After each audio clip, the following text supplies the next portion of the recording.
Breaker 19, this here's a rubber duck. You got a copy on me, Big Ben, come on? Yeah, 10-4, Big Ben, for sure, for sure. By golly, it's clean clear to Flagtown, come on. Let's fix the truck. Oh, you were doing repairs? Yeah, you know repairs the truck. So the holiday is slow, so let me go Slow? Major breakdown or just usual maintenance?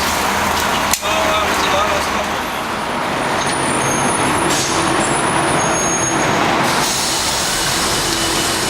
Corner of 86th and Broadway, and just at the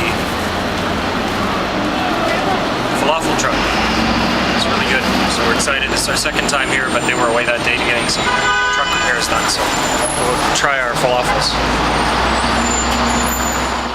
Yeah, it's a big 10-4 there, Big Ben. Yeah, we definitely got the front door, good buddy. Mercy sakes alive, looks like we got us a convoy.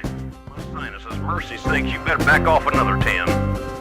Well, we rolled up Interstate 44 like a rocket sled on rails. We tore up all of our swindle sheets and left them setting on the scales. By the time we hit that Chi-town, them bears was getting smart.